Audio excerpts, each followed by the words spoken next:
The last time I spoke to Mike Maudsley, the CEO of Enfinium, he said, Mark, if you want me to be on your podcast, Who's Your Captain? Let's do it a little bit differently. Come to one of my operating sites and let me show you how we do what we do. Enfinium is a brilliant British business that takes unrecyclable waste and transforms it into energy for homes, communities, and businesses. Sounds pretty cool, doesn't it? Come on, let's have a look around.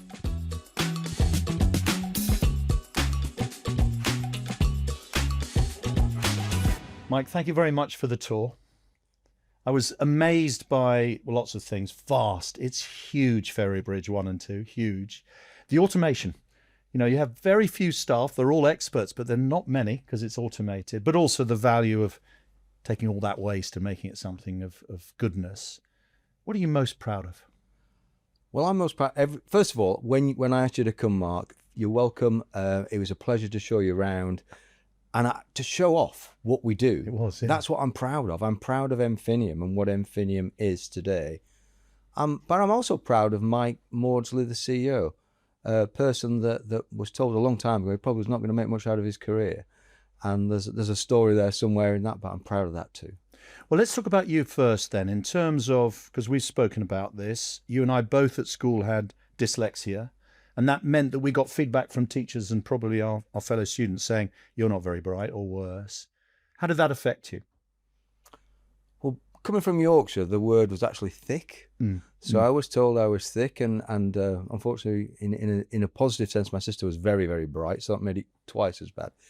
And how did it make me? I accepted that in the early days. It was just who I was, what I was. Trying to find something which I could be good at.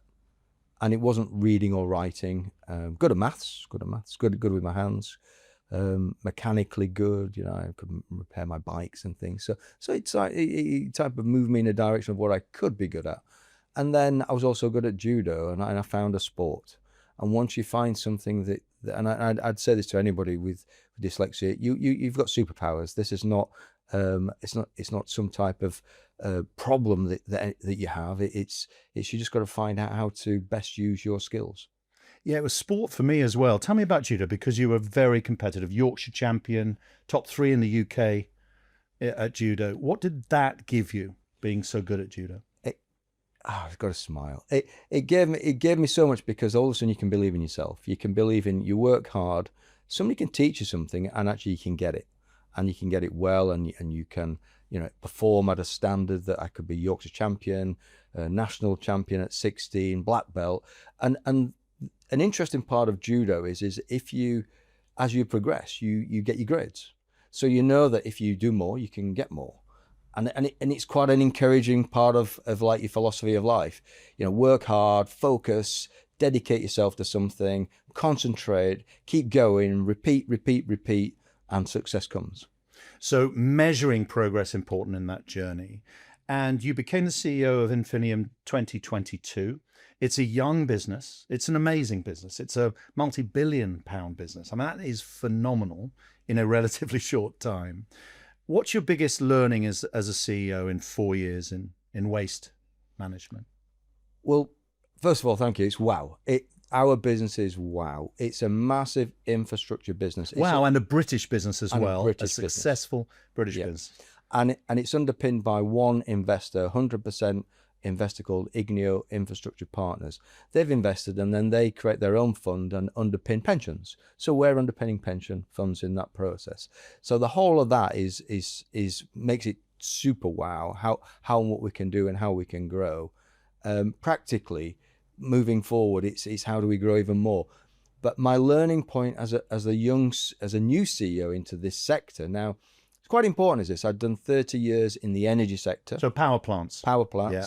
I've run coal, gas, pump storage, hydro, wind, but I'm in the waste sector now. Waste is, and we can talk about waste because that's another super important part of society's management of waste that can't be recycled any further, that goes through a process and can't be recycled any further. But this part of the process is fundamentally important to a different part, and it's not about energy, it's about that environmental management. So that's what's extremely important to me. What's the big vision for the business now? Successful already, growing definitely, more sites, which is incredible. What's your big vision now?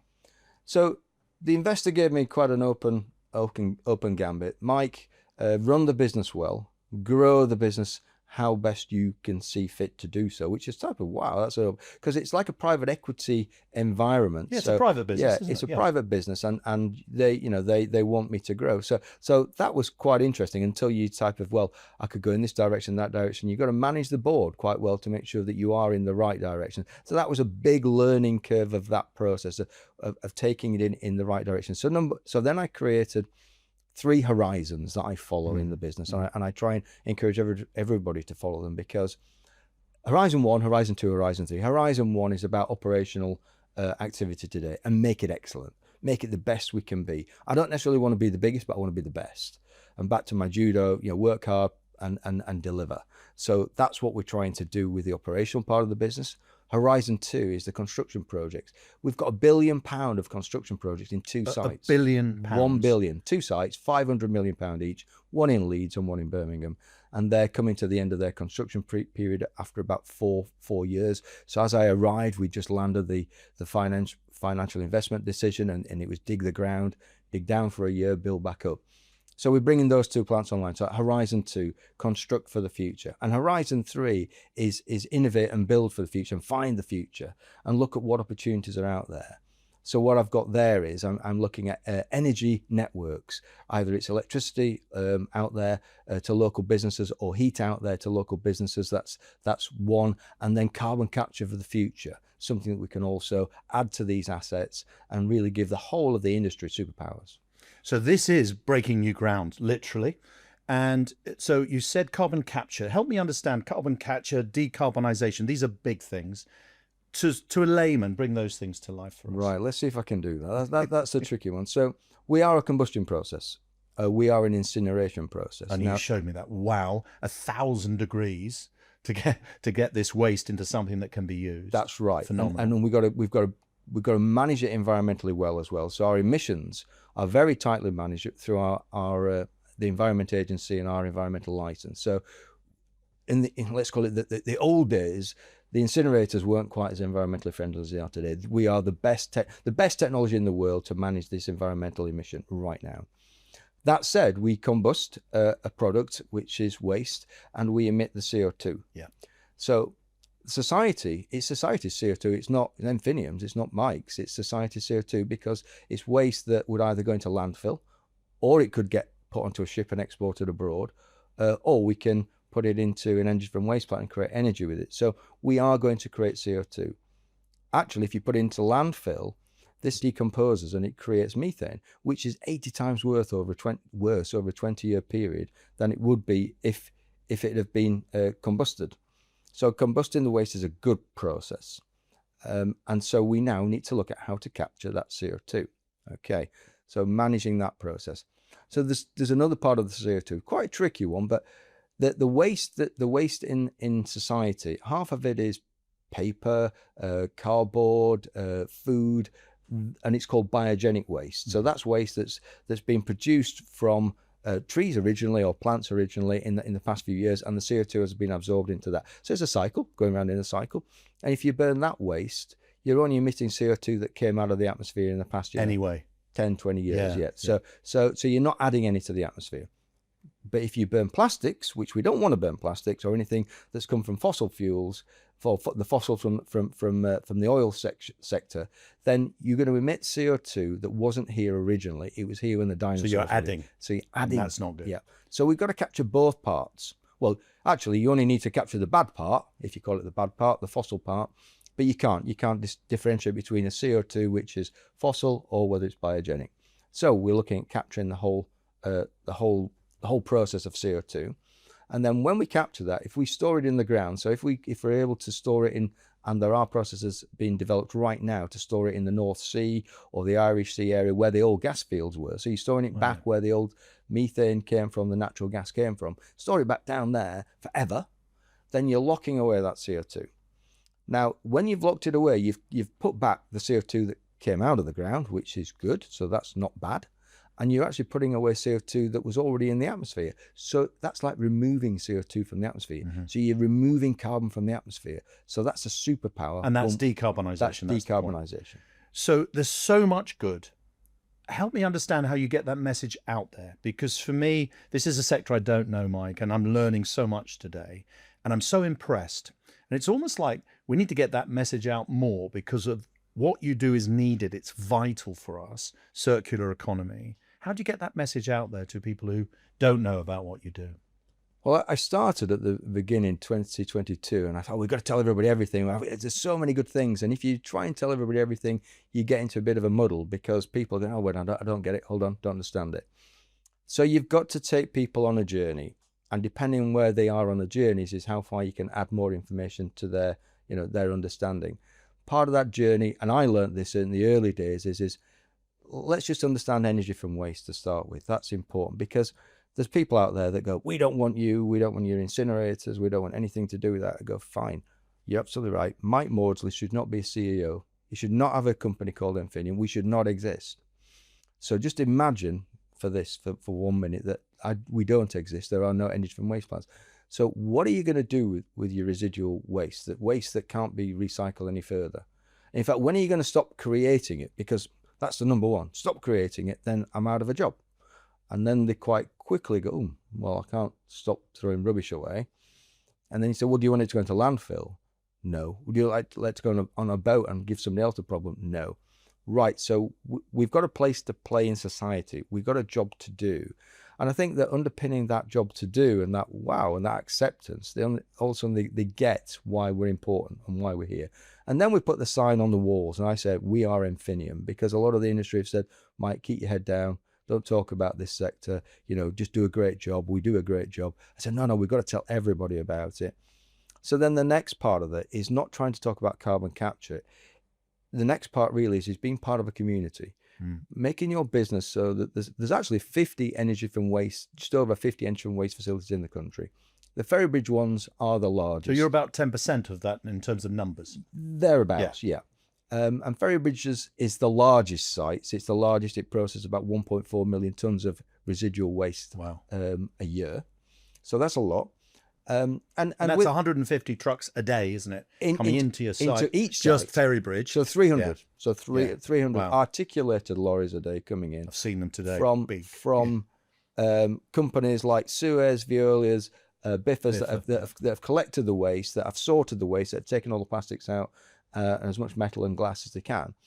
That's coming in. But what we need to do is then be part of the community in terms of, can we give back something else? Can we give energy to that community? Is there a business there that wants our energy? And I like the word using energy rather than saying it's heat or it's electricity, because it can be either or it can be both. And depending where the energy from waste facility is, depends on where the energy might be needed. And I've got a great vision around us that we could have data centers. And I could sell electricity to data centers that are in need of energy. We are a base load management company of waste management, but what we're creating is base load energy. We're like a nuclear power station in the sense of electricity production. So data centers, great opportunity. Pitch up at the side of us. We can give them what you call a private wire, a connected wire across the fence, and give them a very good supply of energy. So this is huge, isn't it, for society? Right now, AI is the big thing. That requires data centers. And they've got to be relatively close to your sites, haven't they, to get that, so the wires are connected. Is that the way it works? Yeah, that's how we would see it. We say the neighbouring facility, yeah. So it is a community developing thing. How do you develop your staff? You've got something like 350 staff across your sites and growing, because you're growing as a business. How do you develop your staff? Well, first of all, we've even started with apprenticeships. So developing from scratch is that we've recruited some excellent people from other industries, from the power industry, from the waste sector, and put our own apprenticeship schemes in as well. Very proud of that, because that's where I came from, the apprenticeship background. So we developed them all the way up from that point, and we also the other part of it is giving them the vision of what our business is and where we're going, so they feel proud of who and what we are. So we're always communicating to them of, what power, what maybe what power deal we've done, or what waste contract we've done, so that they're always, you know, seeing the progress of the business. And on that same field is, you know, the future is carbon capture. So I want to take them on that journey. But then we have awards. We have awards that's basically the best health and safety activity of a month, the best idea of the month, all coming out of the business. So trying to give back to the team as well. So there's a lovely energy coming from the top, which I feel. In terms of your staff health, tell me why that's so important to you as well. Not just development, but health. Health is extremely important. People need to come to work, and they need to make sure that we need to make sure that they're in good shape, and that their families are in good shape as well. You know, I always say, look after your families first, look after yourself, you know, a good first, second. And if you can do all that, then we'll come to work and we'll look after you at work. And then you look after us by, you know, giving us 1,000,000% back. And that's exactly how I feel. Personally, I've gone through a large health scare. I had prostate cancer. I've had my prostate removed. I've been through a process where my business and my board have all supported me in me going through that. And I also see, as you know, you don't quite go through it and get to the end of it. You're on a journey for the rest of your life. And on that journey is that there are people in the business that are going through the similar journeys, and we're supporting them. But it's not just about you know, my cancer. It might be about mental health. We're very supportive of mental health and well-being. So a lot of areas of health, very important to us. Talk to me a little bit more about prostate cancer, because for anyone of middle age in particular, men of middle age in particular, it's a massive issue. I had prostate cancer. My prostate was removed 2 years ago now. And exactly as you say, that stays with you, doesn't it? Even mentally, even if we're both cancer-free at the moment. What's the big learning and big message about prostate cancer in particular? Be aware of your body. And that, well, doesn't matter what the cancer may be or what the state may be aware of your body. If your body's telling you something odd, then get it checked out. Now, my body wasn't telling me anything odd. I had no symptoms. It's one of the dangers of this disease. But I had a PSA test, so an annual PSA test, and they saw a little movement in the PSA. Then they checked out the prostate itself, a little nodule on the prostate, and they said, we'll monitor this. Now, this is interesting. So they tell you that you got cancer, and we're going to monitor you. Well, that's a tough one to live with, isn't it? Big shock. And at the time, I didn't want to speak to anybody about it because I haven't got any issues. My wife said, you need to tell people because you're getting looked after now through this process. And I decided to start telling people that they must have the PSA done. That is the number one. Keep getting checked. Now, as an engineer or as a statistician, just get the number. If you get the number every year, you know that it's moving. If the number isn't moving, then there's no issue. If the number's moving, then you've got to monitor and decide what next. So that's what I did. I did it as well. So my message to any male out there watching or listening, if you're 40, take a PSA test every year. That's your advice, Mike. And if the number starts to go up, it's a signal that you may have prostate cancer. Catch it early, and you won't die of it. Don't catch it early. And Chris Hoy is a brilliant British athlete, didn't catch it early and is stage 4 and terminal. And so big message about prostate cancer. Thank you. Thank you for sharing that, Mike. Constant thinking about it now and how we can make sure it happens to fewer and fewer people. Yeah, absolutely. Tell me now about Enfinium in terms of the challenges. What's the big challenge of running a business like Enfinium? It's an infrastructure. It's multi-billions of pounds of investment. So the challenge is making sure that you keep running it well. And keep running it well is, it's like a car. You've got to have it serviced every year. So you got to keep checking. You got to take it offline and repair and keep repairing and keep monitoring, keep repairing and keep monitoring. That is the biggest challenge that we have. You went around Ferrybridge today. I think Ferrybridge 1 to build tomorrow would be 750 to 850 million pounds. So from scratch, you're building another site. It's nearly $1 billion. Yeah. And so how do you budget for repairs? Well, yeah. How do you convince the shareholder that that's what we need to be doing? Number one is I've got a great shareholder. They understand, first of all, they brought in somebody who understands power stations. You need to know what you're talking about. I need to know what a boiler is. I need to know what a steam turbine is. I need to know what generators are, so that we can basically monitor well, so you know what the information is telling you. It's like going to the doctor, having your blood pressure tested, whatever it might be. That's what we do. We're monitoring all the assets, and then we have a program. And in the same way of any infrastructure, you would always be removing and replacing. I once said to he's actually my chairman, and I don't think I actually got a laugh from him at the time, but I said, so Peter, and this is my previous chairman, so Peter, it's like Trigger's broom. You can have 6 new handles and 6 new brushes, but that's what you do. And he didn't get the funny side of it to start with, but eventually he understood that we're continually replacing assets, and it will continue forever. And so my question was around budget. Is it as simple as last year repairs cost us X, so we'll put a similar amount in for next year? Is it as simple as that? No, it's not. Didn't think it would be. So you have, like Ferrybridge 1 this year, we've just spent £15 million on replacing a lot of parts which are 11 years old, but they haven't been replaced up to 11 years. So we know that Ferrybridge 2, when it gets to, let's say, 10 or 11 years, we'll be replacing those parts. So we're learning through the process.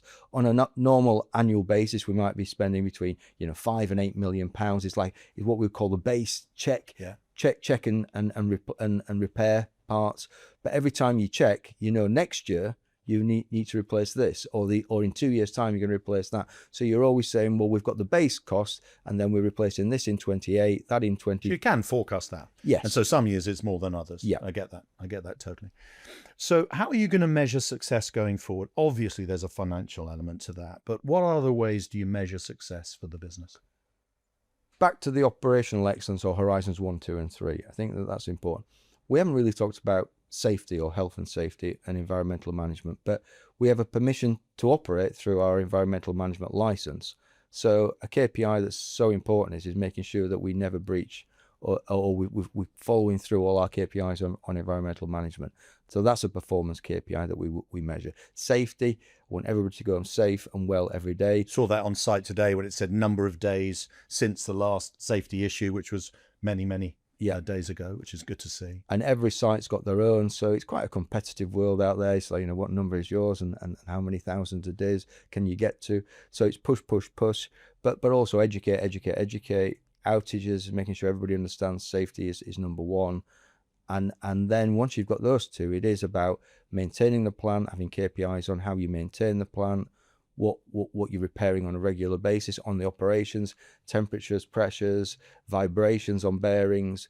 We were looking at a digital, it's called a digital dog, but it's a digital machine, AI machine that can actually go around and monitor the plant as well.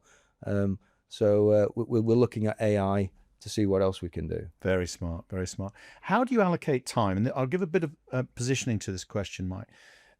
You're clearly someone passionate about operational issues, and you should be. How do you allocate time to be strategic, to think ahead, to be visionary? I think I'm quite lucky on that front, because I'm quite natural. I wake up every morning thinking, how can I make Enfinium even greater than it already is? So I'm never thinking, oh, I need that 1 hour tomorrow to think about this. Someday I'm. So it's DNA. This actually, it's part of your DNA. I'm just cutting the grass or whatever, and I've got a great idea. Data centers. 2 years ago I was thinking data centers. How do we? And these seeds germinate as I go forward. So I'm not creating specific time for thinking on that area, but and the same with carbon capture. So I remember my interview process. Hamish, one of the partners the managing partner in Igneo, he said to me, Mike, I want you to do 2 things to develop the business. One is to look at how you can, what does carbon capture look like? What's your carbon profile, and why don't you get a pilot plant? How much are they going to cost? So that was part of an interview. Wow. Right. I can think about pilot plants, carbon capture. What can we do there? On the other side is I want you to sell either heat or power out there to get more revenue return. Sense. So this has been on my mind since my interview 5 years ago. So all these things germinating through. So I am spending time on that. But then there's a bit that's very important. It's the influencer. I do think I'm an influencer in the industry, because nothing changes very quickly in a good way, but then you've got to influence people to understand carbon capture or greenhouse gas removals, negative emissions. And so continuing the communication through that. We want to build carbon capture at our site, Park Adfer in North Wales. We're bidding for a process with DESNZ. That's what we want to do. So it's working with the local MPs, the national ministers, and really trying to convince them this is where the investment needs to go. So we're spending time in Westminster, we're spending time with all the party, just to try and get Enfinium at the front of the pack. And do you get governmental funding for certain things you might do, or is that harder to get? Yes, we do, but you've got to be driving for that. Why us? So carbon capture is a good area. So the government has set 2 clusters up: East Coast cluster in Teesside and West Coast cluster Highnet. So they're looking at a bidding process for the West Coast cluster Highnet, where our Park Adfer plant is in North Wales, near Chester. So we're on what we call the reserve list. So there's some companies that are bidding right now, and if they're successful, good for them. If they're not successful, then there may be a gap where we could come in, or there might be an opportunity that they increase the capacity in that sector, and we can bid into it. So we're type of on the sidelines. I feel like, having watched England and the World Cup, is I want to be on the pitch. I don't want to be watching the game. I want to be on the pitch. I know what we can do, and I know what Enfinium can score. So that's what we're trying to do. Heat networks the same. They provide subsidies to build heat networks. We wouldn't build a heat network, but we would work with a partner who builds a heat network, and then we would sell them the heat for 10, 20, 30 years. Really interesting. So give me a flavour for what percentage of your time would you say is external influencing stakeholders as opposed to internal? Tricky on a weekly basis. I would say 50, maybe 60% is always an internal focus, and 40%, 30 to 40% is external. So it's a lot of external. It's a lot of external. Depending on the week, I am, I know exactly what's happening at every plant today. I know what's happening at all the construction sites. I see the tight today. schedule, yeah. So Philip's been managing your time as well. And if everything's going well there, I can spend more time externally.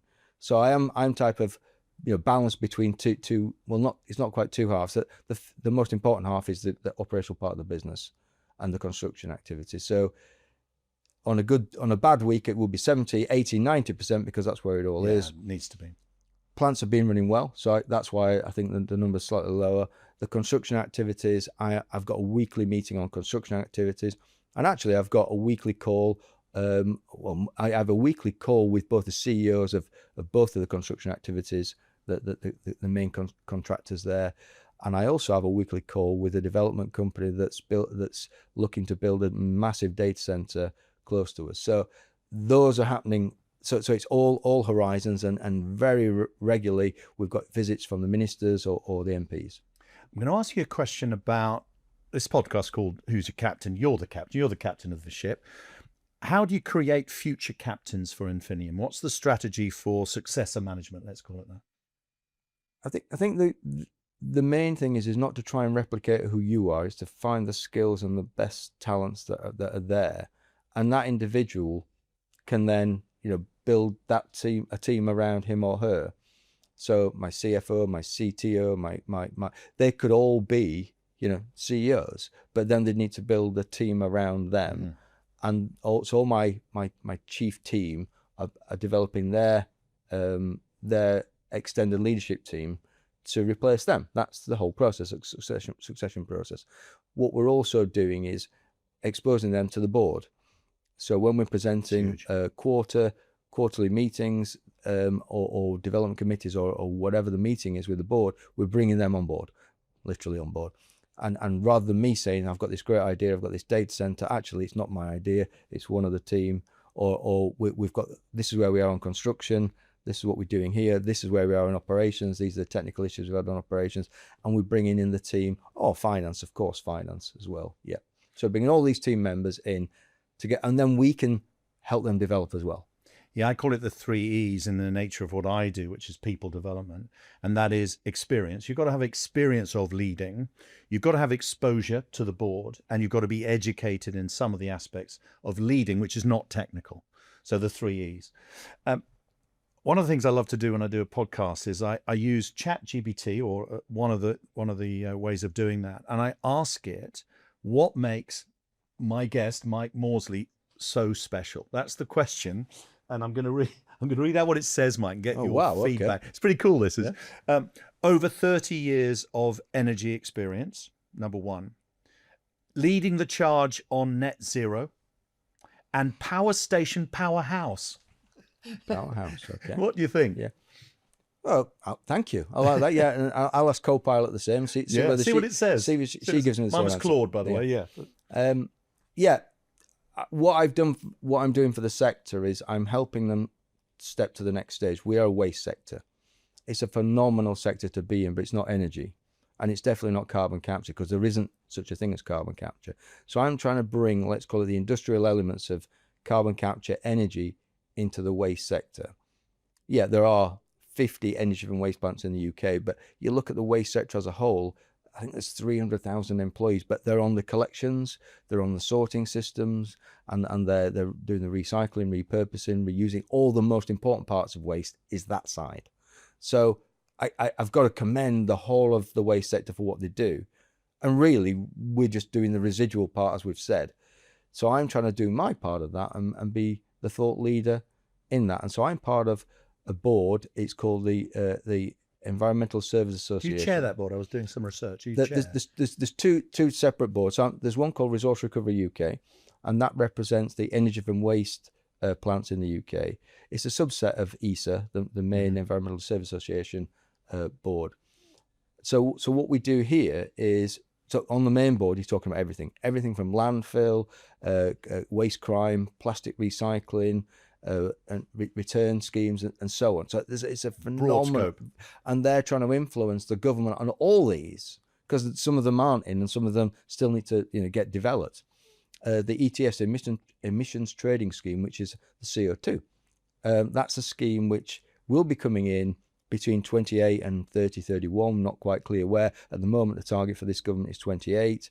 And we've got to influence the government on, first of all, we've got to work with the government on how that could come in, and influence other areas that need to improve before it does come in, like how we do landfill management, or how we stop exports, and so, or how we manage exports, if that's still going to happen. Because ETS is a CO2 on all these areas, not just on an energy from waste plant. So we're trying to influence all those, and I think I bring that dynamic to this sector. I used to also be when I was in Powergen, which is now E.ON. They sponsored you originally, wasn't it? They did, yeah. Through university. So yeah. I was looking through that process, and I was in energy trading originally, and that's a very important part of what carbon is. It's about trading a commodity. It's about understanding. It's about like a gas and electricity. It's the same. It's a commodity. So are you developing your trader skill set within the organization? We are. That's very cool. And it's the same then for the heat or the electricity to a private wire to a data center. It's the same, building on that philosophy. So all of that is quite new to the sector, and I'm very happy that if I, the thought leader, and others follow, and in fact if others get in front of us, that's fine, because we can follow them as well. But I'm part of that process. So what I get from you, Mike, having spent the day with you, and it's been a real pleasure, thank you, I get an energy to do and to manage and make this work. Operational excellence, you called it. In terms of leading, and you've been doing that for a number of years now in different sectors, what's your big learning as a leader? What does it take to be a truly great leader in industry? For me, I care. I care about the industry. Yeah, I get passion. Absolutely. I care about the people, and I care that we can do something even better. We can improve the industry. So it's the industries. It doesn't matter which industry, whether it's a power or the waste. It needs people. It needs infrastructure. So I care about the businesses that operate, the relationship with the business, the relationship with the people. And actually, in that sense, I do like to be. I'm a CEO that likes to be liked, in a sense. I don't like to be disliked, but I'm also bold enough to say, well, if I think it has to go in this direction, it should do, because I care so much about the direction we need to go in. So I think that that's a very important part of being a leader, but being humble, being human. I do like to talk to my team and have a chat with them, and what did you do at the weekend? My whole team on a Monday morning. Before we start business, our excom, my excom, we gather for 45 minutes, and the first 20 minutes of that is, what do you do at the weekend? So a proper check-in. Yeah, it's just because we're people. And if somebody's had a bad weekend or a good weekend, or share fun, of what we've done. Have a bit of fun as well, fun comes, in my view, with energy. You put the energy in and you get a bit of fun with it all. Otherwise you can get tired with it all. Yeah, there's quite a lot there. Top tips, Mike. Top tips for anyone who wants to become a leader in any context and they're not at the moment a leader. What will your top tips be in terms of stepping up? Because it really is a stepping up if you become a CEO. The top tip, and the tip that probably I didn't get well enough myself when I became the CEO of Enfinium, was to understand what the shareholder needs. You can have all the passion, all the direction, and if you're in the wrong direction, and your passion's wasted. So you've got to understand what they need. You've got to navigate the way with them. Sometimes they may not know exactly what they want in areas, so you've got to educate them. So that's also extremely important. So top tip is understand what they need. If you think you can help them in a direction, you've got to educate them in that process. But definitely don't go, solo and navigate your own direction without them. Otherwise, you're probably not going to be the CEO for too long. Well, it's fascinating that, because I remember when I first led a business, and I thought, I'm doing my job if I make sure we deliver. So we deliver our numbers and everything's fine. And of course it isn't. Because you mentioned shareholder, any stakeholder, how do you communicate, keep them on board, get them to support, challenge or educate where appropriate, is a huge part of leadership. But I thought it was just deliver. And of course it isn't. And the environment changes. So that change, it can be their environment that changes, and all of a sudden that their view needs to be, we want a difference, we want a different direction. ESG is an interesting word that was around 4 or 5 years ago when I came into the business, and it was a very important word. The word has gone quieter, but ESG hasn't. So this is interesting for my shareholder. ESG is just as important as it was 5 years ago, but you could interpret, because you don't talk about it much, it might not be. Well, it is. It's yesterday's news, isn't it? Yeah. In terms of the media, they moved on, but it's vital. And so, final thoughts from you in terms of, let's take ourselves 5 years ahead. Where's the business? Where's Enfinium in 5 years' time, led by you? Where is it? I'd like to say Enfinium and beyond. Yeah. Let's. Yeah. Well, Buzz Lightyear. Yeah. Buzz Lightyear. Yeah. I think I have a fancy dress of Buzz's on. Number one is that the operational assets have got to be running well. Mm-hmm. Without that, I don't have permission for anything else. So, and there'll be more of them. That's the point. You're investing, you're growing. Bring the new two assets on, and then looking at expanding those assets.